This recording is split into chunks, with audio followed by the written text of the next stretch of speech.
Hey, what's going on, y'all? So, I got a really cool package in the mail. No, this is not from Amazon. This is from my buddy Greg down in Texas. He went ahead and made me up some version 3 Z plates, the aluminum angle, the T-block, and I went ahead and got the Pro motor mounts. So, this is gonna be a pretty short little video. I'm just gonna be unboxing this just to check it out. And then we'll get to the rest of the stuff into the build series, but stick around because we're gonna open this thing up and see what we got.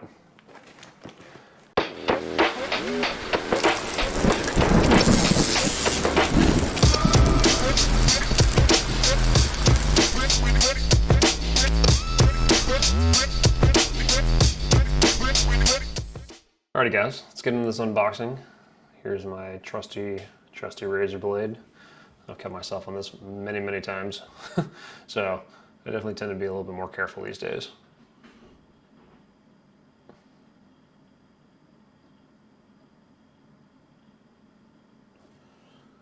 And for safety, I'm gonna go ahead and throw that back on, just in case I try to grab it later to make sure that the cover's on. Okay, this is looking pretty nice so far. We have multiple different packages individually wrapped, multiple layers are rolled over on each other, so you know, that's nice to know that, you know, these weren't sitting here scratching, you know, during shipping. And we got some hardware and something else here that I'm not quite sure, but we're gonna figure out what it is. So exposed, of course, we can see our angle. These are screws, probably for the ball screw plates. Yeah, these are gonna be the longer ball screw plates because I'm gonna be going with a dual setup, fine. And these ones, these probably look like they're for the Pro motor mounts. Okay, let's go and open up this one first. Yeah, it's a little tough. I think I'm gonna go ahead and grab my razor blade. Much easier. And let's see what we got. Hey, all right, so these are the ball screw plates. Of course, one of the items that you can 3D print, absolutely do not feel that it's necessary to go out and buy these. You know, you can use the 3D printed versions if you feel like you can mill these out later of some aluminum. Just adds, you know, a little bit more rigidity to everything. One less part to worry about being plastic. And these are very nice. You know, multiple operations that you have to go through for these, so not something that I wanted to do right after building the PrintNC. I just wanted to go ahead and get mine built and get it all together. So, you know, supporting community members as well who have also been taking care of this kind of stuff and have the know-how to do these type of plates. So they've been through some trial and error. All right, this is the version 3 Z plate. Yeah, it's surprisingly how light it is. I mean, it looks huge, but especially being aluminum, it's just light. And again, multiple different type of operations, you know, to be able to run and get these. And I mean, just look how clean this thing is.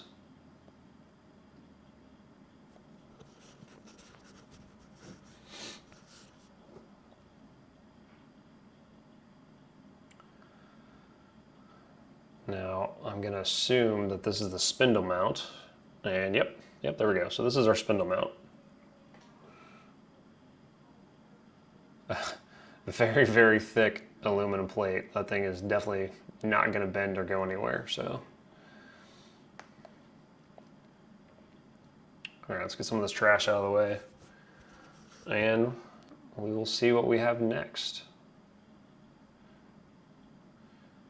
Again, go ahead and cut that, make it a little bit easier to get that open. I'm gonna assume that these are the Pro mounts. And yep, there we go. So this is the Pro mounts. Again, another item that you can print. You know, some people have reported if you have really long jobs though, you know, those stepper motors will heat up and that can start to deform these plates. People have broken their 3D printed ones. I didn't want to mess with that. I wanted to go ahead and just get these. Plus, there's so many different operations to run through, and as you can see, there's 3 different parts to make these plates up. And so, you know, trial and error is absolutely going to be all part of the CNC process. However, I did not want to do it with components that I needed for the CNC. So, went ahead and had these added as well. as you can see, I pretty much got everything that I could. And I'm going to be doing some powder coating on some of these as well from the get-go. And so once I get everything put together, it's just going to be put together. So I think I'm going to go ahead and do a quick little build out of these since I have the screws, and I'll add that in right here. And this is definitely going to be sped up. No point in watching it in real time.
And there you have it, semi-completed. Obviously a couple more bolts and everything like that need to be able to go in to hold it into place to the frame, but this is pretty much it.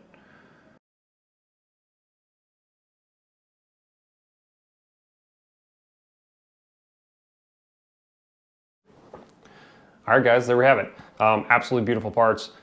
They came out great. Greg has been making these for a really, really long time, so he knows exactly what he's doing. So I know once I go to put them on, everything's gonna be absolutely perfect. Now, for your purposes of doing this, the Z plate, that could be made out of wood.